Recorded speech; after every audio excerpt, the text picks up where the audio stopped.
सुप्रभात बच्चों, आज हम लोग संधि के बारे में जानेंगे। तो संधि दो शब्दों के अत्यधिक पास आने पर पहले शब्द के अंतिम वर्ण और दूसरे शब्द के प्रथम वर्ण के मेल से जो परिवर्तन होता है उसे संधि कहते हैं। देखिए, ये प्रथम वर्ण प्रथम शब्द है और ये दूसरा शब्द है। ठीक है, तो प्लस के पहले वाला जो शब्द है उसका लास्ट वाला अक्षर और प्लस के बाद वाला जो वर्ड है उसका पहला अक्षर, तो इन दोनों के मेल से जो चेंजेस होते हैं, जो परिवर्तन होता है, उसे हम लोग संधि कहते हैं। तो देव जोड़ आलय देवालय, सूर्य जोड़ उदय सूर्योदय। ठीक है ना। अब हम लोग संधि के भेदों के बारे में जानेंगे। तो संधि के तीन भेद हैं: स्वर संधि, व्यंजन संधि, विसर्ग संधि। ठीक है, अब हम लोग स्वर संधि के भेद और उसकी परिभाषा जानेंगे।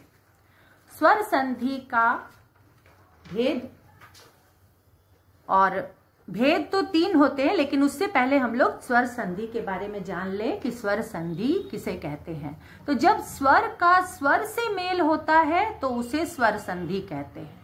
ठीक है, तो स्वर संधि के तीन भेद होते हैं: दीर्घ संधि, गुण संधि और अयादि संधि। दीर्घ संधि, दीर्घ संधि कहते हैं जो यदि पूर्व पद और उत्तर पद, यानी प्लस के पहले वाला जो शब्द है वो पूर्व पद होता है और प्लस के बाद वाला शब्द उत्तर पद होता है, तो उसमें समान स्वर वर्ण यानी अ, आ, ई, उ और री। आप लोग को तो पता ही है कि संस्कृत में एक दीर्घ री भी होता है। ये ह्रस्व है, ये दीर्घ है। ह्रस्व दीर्घ, ह्रस्व दीर्घ, ह्रस्व दीर्घ, है ना। हो तो पूर्व पद के अंतिम स्वर तथा उत्तर पद के प्रथम स्वर का दीर्घ हो जाता है। मतलब ये जो प्लस के पहले जो होता है ह्रस्व, देखिए प्लस के पहले भी ह्रस्व है, छोटा अ है। ह्रस्व को हम लोग यहाँ छोटा बोलेंगे और दीर्घ को हम लोग बड़ा बोलेंगे। तो छोटा प्लस छोटा इज इक्वल टू बड़ा, ये नियम चल रहा है इसका। और फिर छोटा प्लस बड़ा इज इक्वल टू बड़ा, यानी रिजल्ट हमें बड़ा ही मिलता है। तो दीर्घ का मतलब होता है बड़ा। ठीक है, और बड़ा प्लस छोटा इज इक्वल टू बड़ा, बड़ा प्लस बड़ा इज इक्वल टू बड़ा। तो हम लोग अब इसका उदाहरण देख लेते हैं। न जोड़ अस्ति नास्ति, देखिए न और अ में हो गया संधि, तो ना बन गया। परम जोड़ आनंदः परमानंदः, शिक्षा जोड़ अर्थी शिक्षार्थी और विद्या जोड़ आलयः विद्यालयः। दीर्घ संधि हम लोग क्या बोलते हैं? जब प्लस के पहले भी स्वर हो और प्लस के बाद भी स्वर हो और दोनों मिल करके बड़ा बन जाता है जब स्वर, तो उसको हम लोग दीर्घ संधि बोलते हैं। तो अब हम लोग, ये तो हो गया अ के बारे में। अब हम लोग ई के बारे में जानेंगे। तो देखिए इसी तरीके से ई का भी है कि छोटी ई प्लस बड़ी ई इज इक्वल टू बड़ी ई। तो छोटी प्लस बड़ी बड़ी, बड़ी प्लस बड़ी बड़ी, बड़ी प्लस छोटी बड़ी। ठीक है, रिजल्ट में क्या आ रहा है? बड़ी बड़ी ई। तो इसी तरह का इसका उदाहरण देख लेते हैं। मुनि जोड़ इंद्रः मुनीन्द्रः, कपि जोड़ ईशः कपीशः, रजनी जोड़ ईशः रजनीशः, शची जोड़ इंद्रः शचीन्द्रः। सभी में क्या लग गया? बड़ी ई। उसी प्रकार छोटा ऊ और बड़ा ऊ का उदाहरण, तो छोटा प्लस छोटा बड़ा ऊ, छोटा प्लस बड़ा बड़ा ऊ, बड़ा प्लस छोटा बड़ा ऊ और बड़ा प्लस बड़ा बड़ा ऊ। तो हर सूरत में हमें बड़ा ऊ ही प्राप्त हो रहा है, यानी दीर्घ संधि। दीर्घ का मतलब बड़ा। तो गुरु प्लस उपदेशः गुरुपदेशः, लघु जोड़ उर्मी लघुर्मी, भू जोड़ उत्सर्गः भूत्सर्गः और भू प्लस ऊर्ध्वम भूर्ध्वम। ठीक है, अब हम लोग री के उदाहरण में आते हैं। तो री में क्या है कि जब दो री मिलते हैं तो बड़ा री हो जाता है। तो मातृ जोड़ ऋणम मातृणम और पितृ जोड़ रिद्धि पितृर्धि। तो ये हो गया हमारा दीर्घ संधि। अब हम लोग गुण संधि यानी स्वर संधि के दूसरे भेद गुण संधि के बारे में जानेंगे। इसमें क्या बोल रहा है कि अगर प्लस के पहले अ या आ हो और प्लस के बाद अगर ई रहे, छोटा या बड़ा कोई भी, तो क्या होगा, दोनों मिलकर के ए बन जाते हैं। अब उदाहरण देखिए, अ जोड़ ई ए, धन जोड़ इंद्र धनेन्द्र। अब अ जोड़ बड़ी ई, तो हर सूरत में हमें क्या मिल रहा है, ए ही उत्तर आ रहा है। तो अ ई दोनों में से कोई भी अगर मिलेगा, बड़ी छोटी या बड़ा, छोटा अ या बड़ा अ, तो हम लोग का उसका उदाहरण हम लोग को ए में ही लाना है। अब देखिए, नर जोड़ ईशः नरेशः, रमा जोड़ ईशः रमेशः, महा जोड़ इंद्रः महेंद्रः। तो ये गुण संधि का पहला नियम हुआ। अभी दूसरा नियम है, अ आ अगर प्लस के पहले है और प्लस के बाद में अगर छोटा ऊ और बड़ा ऊ है तो दोनों मिलकर के ओ हो जाते हैं। अभी देखिए यहाँ पर क्या उदाहरण दिया है, अ प्लस ऊ ओ, आ जोड़ ऊ ओ, अ जोड़ बड़ा ऊ ओ और आ जोड़ बड़ा ऊ ओ। तो हर सूरत में ओ आ रहा है। ठीक है, तो सूर्य जोड़ उदय सूर्योदयः, महा जोड़ उत्सवः महोत्सवः, जल जोड़ उर्मी जलोर्मी, दया जोड़ ऊर्मी दयोर्मी। ये हमारा दूसरा नियम था। अभी हम लोग गुण संधि के तीसरे नियम के बारे में जानेंगे। तीसरा नियम बोल रहा है कि अगर प्लस के पहले अ आ रहता है और प्लस के बाद में री रहे तो अर हो जाता है। ठीक है, तो अर होगा और उसके बाद में अब देखिए क्या होगा, अ जोड़ री अर बनेगा। तो ग्रीष्म जोड़ ऋतु, देखिए इसमें अ है और इसमें क्या है, री है, तो अ और री मिल करके अर हो गया, तो बन गया ग्रीष्म ऋतु। और वो जो र, जो आधा र है वो हमारा रेफ बन जाता है। आ जोड़ री और बन गया अर, तो राजा जोड़ ऋषि, राजा आ है और री तो बन गया राजर्षि। तो ये हमारा गुण संधि के नियम हो गए। अब तीसरा भेद गुण स्वर संधि का अयादि संधि। तो उसका पहला नियम है, अगर प्लस के पहले ए हो, अभी तक हम लोग प्लस के पहले आ पढ़ रहे थे, अब यहाँ पर परिवर्तन हो गया।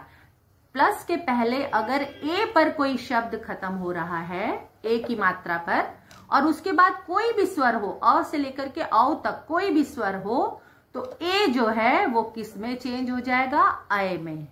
अगर यहाँ के रहेगा तो कय हो जाएगा, ने रहेगा तो नय हो जाएगा, गे रहेगा तो गय हो जाएगा। ठीक है, तो अब यहाँ पर ने जोड़ अनम तो बन गया नयनम, शे जोड़ अनम शयनम।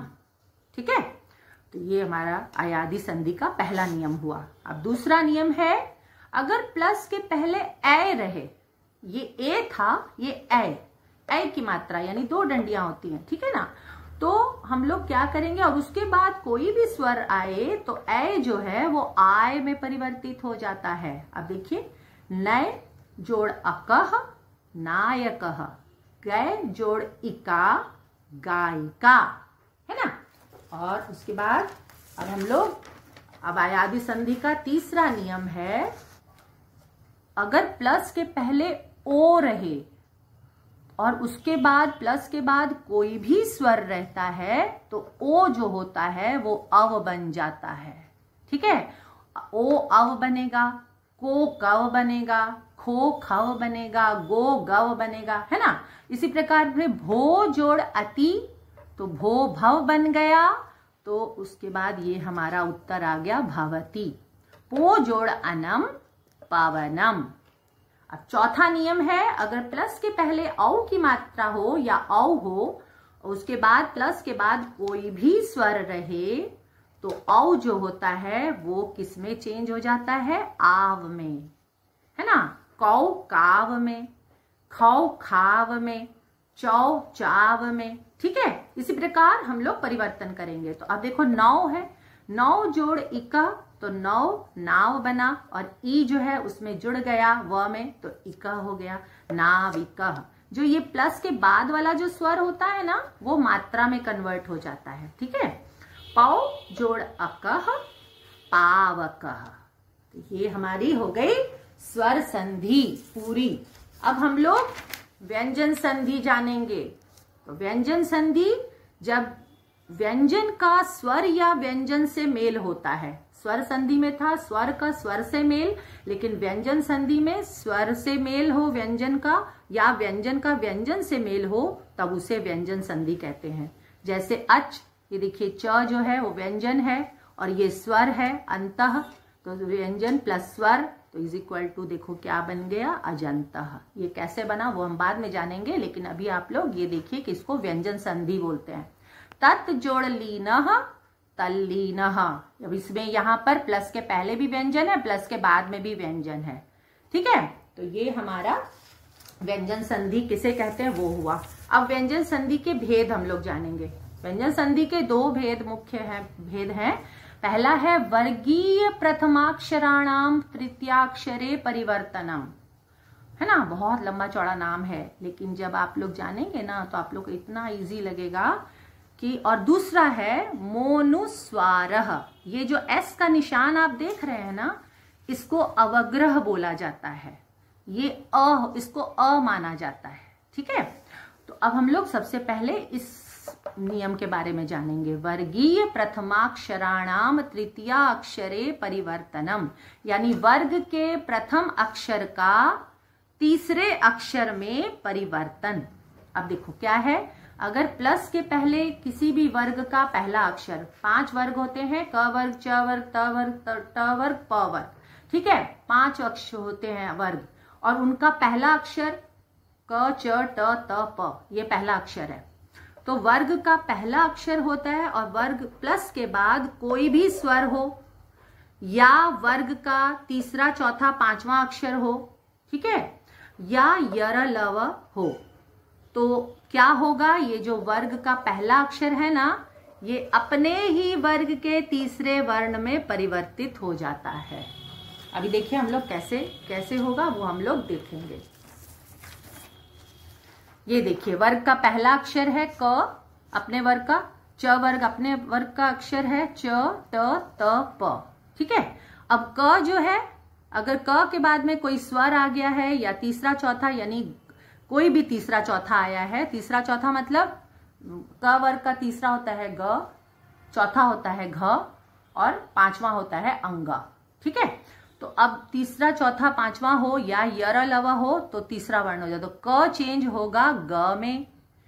च, मेन आप लोग को यही बात याद रखनी है, च किस में परिवर्तित होगा, ज में, ट ड में, त द में, और प ब में परिवर्तित हो जाएगा। अब देखिए हम लोग एक एक उदाहरण इसका देखते हैं। वाक जोड़ ईशः, पहला अक्षर है क, और ई जो है वो स्वर है। देखिए प्लस के बाद नियम यही बोल रहा है कि अगर पहला अक्षर होगा, अब कोई स्वर आ जाएगा, तो वो जो है अपने ही वर्ग का तीसरा अक्षर बन जाएगा। तो क अपने ही ग्रुप के थर्ड वाले में चेंज हो गया ग में, तो बन गया वागीश। ये बड़ी ई थी, वो बड़ी ई की मात्रा में चेंज हो जाएगा। ठीक है, अब अच जोड़ अंतः, अच पहला अक्षर है और ये स्वर है, तो च जो है अपने ही वर्ग के तीसरे में चेंज होगा ज में, च ज में चेंज हो रहा है। उसके बाद षट जोड़ आननः, तो ट जो है पहला अक्षर है, आ स्वर है, तो बन गया ट किस में चेंज हो रहा है, ड में, तो षडाननः। सत दो जोड़ धर्म, त किस में चेंज होगा, द में, तो हम लोग क्या लिखेंगे, सद धर्म। अभी देखिए यहां तक स्वर चल रहा था, लेकिन यहां पर क्या आ गया, ये अपने वर्ग का चौथा अक्षर है ना, कोई ये 4th नंबर पर आता है, तो इसलिए व्यंजन है, तो व्यंजन इसमें मर्ज नहीं होता है। देखिए स्वर व्यंजन में मर्ज हो जाता है तो मात्रा में कन्वर्ट हो जाएगा, लेकिन ये जो है त जो है वो हलंत, द हलंत में चेंज होगा, और ध धर्म, तो सद धर्म। ठीक है, ये बन गया।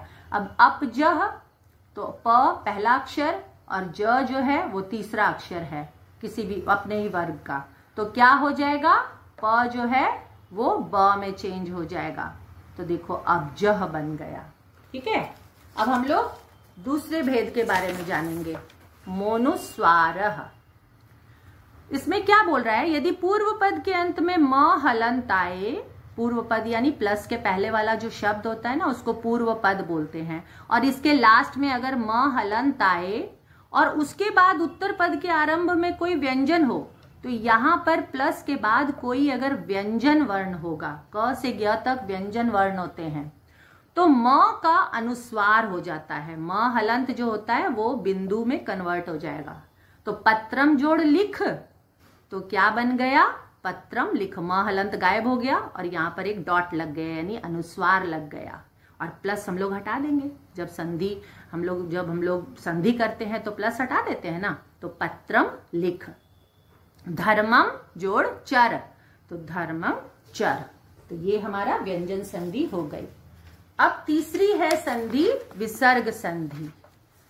जब विसर्ग का स्वर या व्यंजन से मेल होता है तो तब विसर्ग संधि होती है। ठीक है, मतलब प्लस के पहले विसर्ग का होना बहुत जरूरी है, तभी विसर्ग संधि कहलाएगी। तो अभी देखो क्या है, जैसे अब यहां पर प्लस है ना, कह जोड़ चित, तो विसर्ग चेंज हो गया श में। ठीक है, तो विसर्ग प्लस व्यंजन ये हमारा रूप बन गया। सह जोड़ अपि, तो ये विसर्ग और स्वर है, यानी विसर्ग का स्वर के साथ में अगर मेल होता है तो भी संधि विसर्ग संधि कहलाएगी, विसर्ग का व्यंजन के साथ मेल होगा तो भी वो विसर्ग संधि कहलाती है।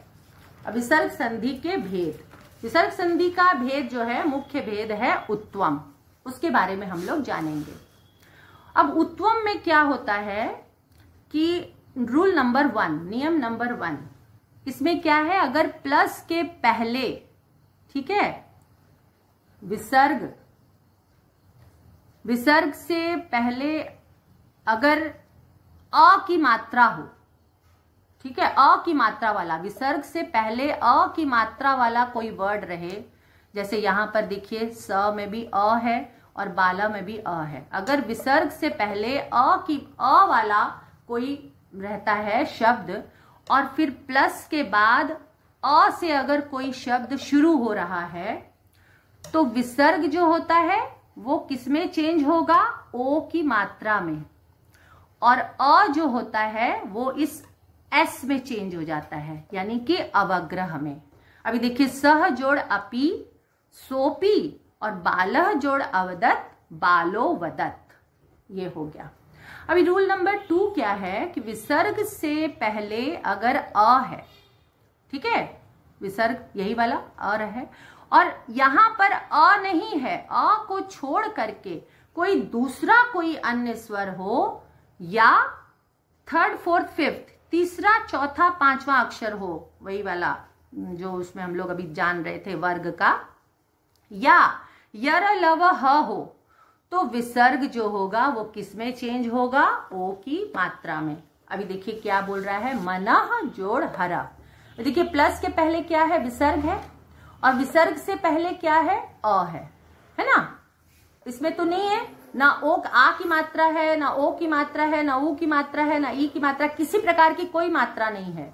और प्लस के बाद में क्या है, तीसरा चौथा पांचवा हो, अ नहीं होना चाहिए, अ होगा तो ये रूल चालू, ये वाला रूल लगेगा, और अगर अ नहीं है तो हम लोग क्या करेंगे, सिंपल विसर्ग को ओ की मात्रा में खाली बदल देंगे। मना जोड़ हरह, ह आ गया तो इसलिए मनोहर हो गया। रामः जोड़ गायति, रामो गायति। देवः जोड़ जयति, देवो जयति। तो बच्चों इस प्रकार हम लोगों ने आज संधि के बारे में जाना, और मुझे उम्मीद है कि आप लोगों को समझ में आ गया होगा। तो अगली कक्षा में हम लोग कुछ और वीडियो के बारे में बात करेंगे। तब तक के लिए धन्यवाद।